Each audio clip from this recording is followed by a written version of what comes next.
Ok, allez, bonjour à toutes et à tous, très heureux de vous retrouver. Il faut qu'on fasse un petit point. J'ai essayé de vous prendre hier un peu en urgence dans la live room pour ceux qui ont pu y être, mais c'est un petit peu injuste pour tous ceux qui n'ont pas pu y être, donc je prends un petit peu de temps. Là, on va le faire en un quart d'heure, un peu expéditif certes, mais petit point nécessaire donc par rapport à la volatilité sur les cryptos, pour rappeler comme toujours, attention à vos psychologies. Je sais que rester dans la partie machine à sous du casino est très tentant, tant il y a de lumière et de bruit et d'excitation dans cette partie-là du grand casino géant de la finance, surtout la finance crypto. Donc on fait attention, comme d'habitude, petit rappel à votre psychologie, on ne se laisse pas impacter par le bruit et la lumière de cette partie du casino, on n'y touche même pas, sauf si on est fasciné par la spéculation de court terme, et Dieu sait que ça reste pour la plupart un jeu à somme nulle, où vous avez pour la plupart, dû à de l'inexpérience, peu de probabilité d'en vraiment sortir gagnant, puisque c'est la même somme d'argent qui est redistribuée entre des gagnants et des perdants. Évitez, encore une fois, quand même, de vous mettre en porte-à-faux dans ces spéculations de court terme. Surtout quand on est sur des zones très pernicieuses, puisque c'est un peu la raison qui invite de toute façon ici, c'est de regarder de façon très simple la zone sur laquelle on est en train de travailler. Si on regarde en mensuel, donc sur les gestions à faible risque, désolé, sur Bitcoin c'est là que ça se passe, même si on l'a vu ici, l'extrapolation de la valeur est un petit peu complexe dans le sens où les contextes se font arracher un peu tout le temps.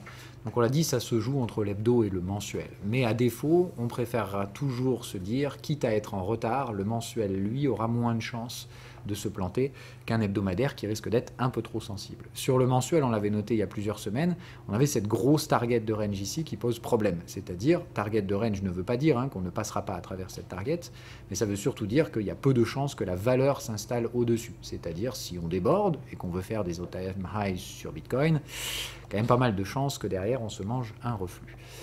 Donc attention, voilà. Ça veut dire que cette zone est très difficile à gérer sur Bitcoin. Et c'est cette zone qu'on est en train de passer. C'est-à-dire on est en train aujourd'hui, à 14 heures de la clôture mensuelle, en train de challenger cette zone-là. C'est-à-dire tenter de breaker à travers cette target de break, qui nous dit tu peux passer certes, mais il faudra revenir très probablement si tu essayes de le faire. Il y a peu de chances que horizon mi-2026, tes prix soient toujours significativement au-dessus de cette target. Tu peux monter, mais il faudra probablement rebaisser. Ok? Ça, c'est ce qu'on avait dit. De même, on trade aujourd'hui donc au-dessus des contextes vendeurs, ce qui est donc, encore une fois, pas une zone pour acheter. C'est une zone où deux choses peuvent se produire. Soit un breakout, et donc on envoie les prémices techniques. Par contre, la nature de ce breakout ne nous invite pas à être bullish dessus. Ça veut dire, si vous avez des portefeuilles, on les garde, bien entendu, mais on reste très prudent sur le fait que si on devait s'écarter durablement de cette target, elle risque de nous réattirer derrière comme une force de rappel. En tout cas, c'est ce que le biais statistique nous a dit. Donc le fait de tenter de traverser cette zone-là, ce n'est pas une zone sur laquelle une action de gestion du risque peut être produite. C'est plutôt l'inverse, c'est de dire c'est sur cette zone que quelque chose va se produire et vous devez accepter de laisser le marché prendre sa décision. Soit il va y avoir rejet de cette zone, soit il peut y avoir latéralisation. Je vous rappelle que ça veut quand même dire que les acheteurs tentent de prendre le contrôle, mais qu'ils risquent éventuellement aussi de latéraliser. C'est-à-dire on peut tout à fait bloquer dans le haut du range et ne le traverser peut-être que dans un an, voire plus. Dans ce cas-là, la traversée de cette target pourra être faite de manière durable et la valeur pourra s'y installer. Ça, on l'avait bien noté aussi, qu'il y avait donc une probabilité significative dans laquelle il ne se passe plus rien, en fait. Le marché front-run l'opportunité et au bout d'un moment, on finit par passer à travers à la suite d'une phase de latéralisation traduite par cette tentative d'accélération de type range. Ok ? Je vous rappelle, on est soutenu par des tendances haussières sur Bitcoin, donc encore une fois, c'est pas sous résistance qu'il faut être vendeur, d'accord? C'est plutôt de dire dans ce schéma-là, effectivement, on est acheteur sur les supports et on n'est pas vendeur sur les résistances. On pense de façon légitime que ces résistances sauteront. La question, c'est le timing, la gestion du risque. Est-ce qu'on est dans un environnement favorable pour des cassures? Ce que nous disent les graphiques, c'est que le momentum, lui, est effectivement positif. Est-ce que ça va tenir la clôture? On le verra. Est-ce que ça poursuivra avec du momentum encore positif en surachat? C'est une possibilité, mais ce n'est pas une garantie. Ok? Donc on est très prudent par rapport à cet environnement-là. Les raisons pour lesquelles je réinterviens aussi, c'est parce que donc, vous l'aurez noté, le sentiment sur la partie crypto est aujourd'hui de nouveau extreme greed to the moon bro, et je crois qu'on est même plus haut que ça. Dernière fois que je checkais, on était à 86. Donc ok, bon, je ne sais pas pourquoi les chiffres sont différents. Mais donc on fait attention, 86 sur le sentiment Fear and Greed, c'est donc très fort. Les liquidations sont intervenues hier dans des montants assez importants. Je vous rappelle, ça faisait des semaines qu'on avait parlé de cette liquidation short et que quand elle arriverait, pour moi, ça signifierait quelque chose. Donc pour ma part, la fin des scénarios spéculatifs, on arrive sur les zones où la liquidité est très faible, et donc ça liquide. Ce qui est assez pernicieux, c'est qu'effectivement, on voit que dès hier, ça liquide déjà dans les deux sens. C'est-à-dire que malgré de fortes liquidations short, celles-là, elles étaient attendues, on a dans la même journée des liquidations longues sur des montants assez significatifs, là encore. Signe que, pour ma part, la spéculation est peut-être un petit peu trop effrénée sur cette zone, qui, on l'a vu d'un point de vue technique, est une zone make or break. C'est-à-dire soit on va fabriquer une borne de range, soit on va la breaker. Mais la question est la nature du timing, c'est-à-dire est-ce que ça va se produire maintenant, dans quelques mois, ou est-ce que peut-être même dans quelques années, enfin on l'a dit, ça peut peut-être pas plus qu'un an et demi, 2 ans. C'est une incertitude majeure qui ne doit pas être prise avec des trades en marge, donc des trades spéculatifs soumis à des frais à des taux d'intérêt, d'accord, sur des taux d'emprunt, et d'un autre côté, donc des risques de liquidation. Donc ce qu'on voit ici, c'est que la finance spéculative tente de prévoir le passage de cette zone-là ou non. On a bien la bataille spéculative des gens qui pensent qu'on ne passera pas face aux gens qui achètent la résistance pensant qu'elle sera traversée. Et donc, pour ma part, c'est le témoignage effectivement de cette grosse bataille sur une zone de long terme où on l'a vu d'un point de vue stratégie faible risque, il n'y a rien à faire si ce n'est observer la bataille. Eh bien on voit que la bataille, elle est en train de se produire juste devant nos yeux. C'est la raison pour laquelle hier je vous alertais sur la volatilité, mais pas nécessairement la volatilité de Bitcoin, même si je m'attendais à ce que la volatilité de Bitcoin ait des effets visibles, je m'attends surtout à énormément de volatilité sur les altcoins, et on va essayer d'expliquer pourquoi. Parce que donc, comme on le voit, c'est pas que Bitcoin qui se fait liquider, même si c'est clairement lui qui liquide sur les plus gros montants, dû à sa market cap, on a énormément de liquidations sur Ethereum, éventuellement sur Solana, énormément sur des actifs très spéculatifs, à la Dogecoin, etc. Donc on fait très attention. Pour ma part, ces montants témoignent clairement de spéculation de court terme sur une zone où on l'a vu d'un point de vue gestion du risque professionnel, il n'y a rien d'autre à faire que de regarder la bataille. Cette bataille, elle a dû être anticipée normalement par la plupart d'entre vous. Quand nous achetions les bottoms, nous savions que cette zone serait testée tôt ou tard, et que c'est pas à ce moment-là qu'il faudrait prendre la décision, mais bien prendre le risque en amont. Cette zone-là, c'est celle sur laquelle on laisse le marché décider lui-même de son timing. En pondérant acheteurs et vendeurs, c'est donc ici qu'on va laisser la bataille réelle se produire. Le travail spéculatif correct, professionnel, avait dû être fait avant. Encore une fois, on prend les risques en amont et on laisse ensuite le marché décider de la validation ou l'invalidation. On reste hors de ces scénarios spéculatifs de court terme, de à quel moment on va breaker cette résistance, tout en restant soutenu par des scénarios de tendance haussière, présumant que de toute façon, on devrait pouvoir franchir cette résistance à un moment donné. Ceux qui prennent le risque en ce moment de trader, eux spéculent sur le fait que ce moment, c'est maintenant. Et vous devez être en train de les laisser faire. Ok ? C'est extrêmement important de bien comprendre ça. Ce qui m'invite aussi à alerter sur la volatilité, c'est tous les éléments qu'on avait vus. La hausse des open interest, qu'on voit très très significativement ici, hein. Donc c'est assez important. En montant dénominé en dollars, on voit bien donc que la spéculation était freinée, malgré les liquidations, hein, ce qui est assez fou. C'est-à-dire que les gens se font dégommer sur leurs produits spéculatifs, mais ils rempilent. Donc on fait attention. On voit par contre donc, que dénominé en BTC, c'est pas très grave, ce qui m'invite là encore à penser que ce n'est pas encore nécessairement un vrai signal d'alerte sur un renversement, mais clairement en montant dénominé en dollars, on voit bien que malgré des liquidations, cette zone continue d'attirer les spéculateurs. Donc on fait attention. L'autre partie de cette équation, c'est que le supply en exchange est toujours absolument inexistant. Je parle bien du supply spot, c'est-à-dire que toute demande ici non spéculative vient catalyser encore plus de liquidité, de volatilité du fait du manque de supply réellement disponible. Sur Bitcoin, mais ça vaut et toujours sur Ethereum sur des niveaux critiques. Je vous rappelle, quand on n'a que 3% du supply disponible en exchange pour de l'achat spot, c'est clairement un supply critique. Hein, c'est extrêmement important de bien comprendre ça. Si on sort de ce truc-là, c'est-à-dire là on regarde éventuellement tous les exchanges, le supply disponible sur Bitcoin est à 10%. 10%, je vous rappelle, c'est en dessous de 15, on commence à avoir des premiums. C'est-à-dire pour chaque dollar de token acheté sur le marché, on aura bien plus qu'un dollar de market cap créé derrière sur la valorisation conjointe de tous les tokens. Donc on fait attention, hein, on est bien sous ces 15%, ça signifie donc clairement qu'il y a des effets de premium sur chaque nouveau dollar qui rentre. Et ces dollars, ils continuent de rentrer à la fois sur les spots Ethereum, ETF et éventuellement d'autres demandes spéculatives qui reviennent avec cette volatilité sur la crypto. Donc on fait gaffe, c'est hyper important de comprendre, on est dans le même schéma évidemment sur Ethereum avec des niveaux comparables, hein, on est à 3,6% ici.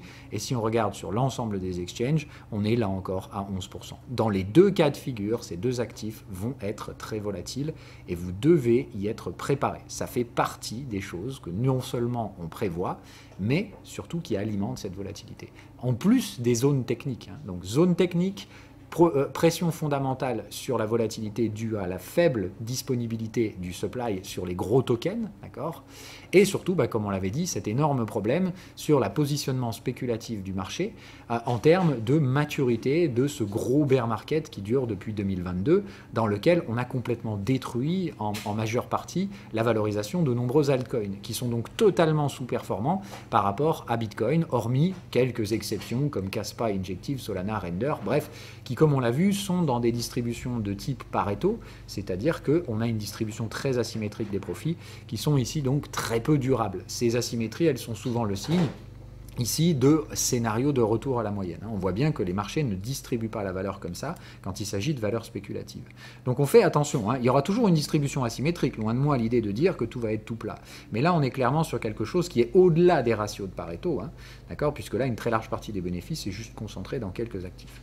Donc on fait gaffe, comme on l'a dit, normalement on devrait voir la sortie de cette zone-là, si et seulement si Bitcoin ne rejette pas la borne de volatilité sur laquelle il se trouve. C'est, comme on l'a dit, cette bataille spéculative entre acheteurs et vendeurs de court terme sur cette zone technique de long terme qui a de nombreuses implications, elle ne doit pas être faite de votre côté, surtout si vous avez des portefeuilles d'investisseurs. Vous devez comprendre que sur cette zone-là, en soi, il faut juste laisser faire et comprendre qu'au pire, un retard sur la durée peut intervenir avec d'éventuels replis, mais je doute que ces replis soient réellement exploitables en termes de stratégie spéculative. Autrement dit, vous n'avez pas grand-chose à faire ici, si ce n'est regarder la bataille et laisser les autres prendre le risque sur une zone que vous avez déjà traitée, mais que vous avez acheté en bas, quand tout le monde pensait que ça ne valait plus rien. Maintenant qu'on arrive en haut du range, laissez-le soit rejeter et la nouvelle tentative sera faite plus tard, soit on passera. Et dans ce cas-là, la seule chose qui va émaner de tout ça, c'est énormément de volatilité amplifiée sur les cryptos. Deux choses, à mon avis, vont en résulter, c'est-à-dire que si on a un rejet du haut de range par Bitcoin, tout ce qui est au-dessus va se faire déchirer total. Donc tous ceux qui sont évidemment complètement stratosphériquement haussiers, Injective et Kaspa, vont se manger des 80% de baisse, enfin en tout cas des retracements extrêmement significatifs derrière. D'accord, proportionnel à la très spéculative distribution de cet actif set. D'accord, donc de bien faire très attention à ça. En cas de franchissement Bitcoin, la seule chose qui va se produire, c'est éventuellement une stagnation de ceux-là, qui ont plutôt intérêt à rester à leur position, et on va avoir dans ce cas-là une rehausse très forte de ceux qui se trouvent actuellement sous Bitcoin. Ça devrait nous monter effectivement notre indicateur altcoin hors de la zone Bitcoinier. On devrait donc voir une large partie d'assets qui se trouvent aujourd'hui sous Bitcoin passer au-dessus. Pas dans la manière rocambolesque de cette distribution folle furieuse, mais juste de dire la distribution finale, évidemment c'est une distribution log scale, mais clairement pas dans la virulence de ce qu'on connaît aujourd'hui. Donc pour ma part, deux choses vont se produire. Je pense que cela risque de se péter la gueule, et très très violemment d'ailleurs, si jamais on a une hésitation spéculative de Bitcoin. Si Bitcoin ne laisse que transparaître à un moment donné la possibilité éventuelle d'un rejet, ces tokens-là vont manger des drawdowns impressionnants, de l'ordre de 20-30% de baisse en quelques minutes derrière. Donc on fait très attention, les plus sensibles à la baisse sont Kaspa, Injective, Solana, Render, Rune, etc. Évidemment, sur les réseaux, on vous dira que ce sont les plus puissants, les plus forts, etc. Si jamais Bitcoin franchit la résistance, ils vont doubler encore leur prix. Bon, encore une fois, c'est assez peu probable. Ces marchés sont non seulement extrêmement spéculatifs, et en plus de ça, ils ont déjà anticipé ces gains. C'est-à-dire que la meilleure chose qui peut se produire maintenant, c'est une confirmation du franchissement de Bitcoin pour maintenir les niveaux de valorisation auxquels il se trouve actuellement. En cas de rejet, par contre, c'est ceux qui vont prendre une plus grosse douille. Voilà. Donc de l'autre côté, on a tout ce qui se trouve là, donc tout ce qui est plus ou moins value dans la courbe. Les values se trouvent d'ailleurs plutôt dans le fond du paquet actuellement. Et évidemment, l'intérêt, ça va être de voir ce qui va se produire. La fameuse séparation en cas dont je vous avais parlé, aujourd'hui, on est déjà en train de la faire. C'est-à-dire qu'après la baisse, on a une pléthore d'actifs qui sont déjà là-haut. Alors eux, c'est ouf, voilà, les Kaspa Injective, déjà en all-time high pour certains. Et à ce scénario-là, comme je vous dis, eux, ils sont en train de trader comme si c'était un V. C'est déjà gagné, tout va bien, to the moon bro, le bull run va commencer. Le problème, c'est comme je vous dis, si ça ne marche pas, eux, ils vont revenir à la moyenne. Et ça va faire très mal parce qu'évidemment, ils sont partis très haut. Il y a ceux qui sont actuellement toujours à peu près par là, qui, comme on l'a dit, vont probablement, même si Bitcoin tente de refluer, rejoindre eux aussi la zone médiane du cas. Il y a ceux qui, évidemment, sont de pure manipulation de prix. On l'a dit, faites attention. Ceux-là, c'est même pas on fait une analyse de valeur quand il y a 95% du supply détenu dans 15 mains. Je parle de Taylor. Donc, on fait attention, d'accord, pour les actifs qui ont une valeur perceptible, donc un supply au moins distribué, un volume d'échange relativement significatif, etc., et suffisamment d'historique. Normalement, tout le monde va venir sur ce cas. Et c'est Bitcoin qui va décider derrière de son franchissement ou non, puisque moi je pense sincèrement qu'on ne va pas franchir et qu'on va probablement mourir ici pendant quelques mois derrière, le temps justement de faire cette séparation en cas, c'est-à-dire de ramener ceux qui sont peut-être un peu trop optimistes, comme si on allait passer dans du beurre, ça me paraît peut-être un peu trop jovial, mais d'un autre côté, tous ceux qui traînent la patte ont largement la possibilité de, non pas par un rejet de Bitcoin, mais par une forme de stagnation et d'hésitation de Bitcoin, s'offrir la possibilité de commencer à rattraper le retard. Ce que je regarde particulièrement donc dans les jours qui viennent sont ceux qui sont juste derrière, comme par exemple Avax, qu'on voit qui essaye de pumper actuellement pour essayer de déporter. Donc tout cela, les Ethereum, Tron, Cardano éventuellement, bref, à vous de choisir vos propres favoris là-dedans. Je pense que c'est eux qui vont effectivement, selon l'évolution de ce biais, vont nous donner un petit peu les prémices de ce qui se déchire par rapport à Bitcoin. Est-ce que c'est plutôt une mise en place où Bitcoin prétend des rejets? Dans ce cas-là, vous allez voir ceux-là se faire déchirer, mais total. Vous allez clairement les voir rentrer dans le rang, et particulièrement les caspa injectives. Pour moi, le rang, il est là, d'accord, voire même il est là. Donc c'est de dire, attention, ici on peut voir ceux-là se faire déchirer total. Et par rapport au rendement actuel, c'est clairement faire très très mal. Donc attention à ces distributions. Si Bitcoin est en passe de rejeter et de fabriquer une borne de range, ça se verra sur ces actifs-là. Tous ceux qui tradent aujourd'hui très largement au-dessus de la distribution Pareto. OK ? A contrario, évidemment, donc comme je vous dis, l'autre schéma, c'est donc de revenir vers une distribution de Pareto, donc peut-être des consolidations à venir dans les semaines pour ces actifs-là, sans qu'on parle de crash, et à contrario, on verrait normalement ceux-ci se repositionner au-dessus de Bitcoin. Donc Bitcoin rebaisser et certains altcoins entrer en légère surperformance, sans qu'on soit évidemment sur une distribution stratosphérique. Voilà un peu tout ce qu'il y a à savoir, pour ma part, dans l'instant actuel.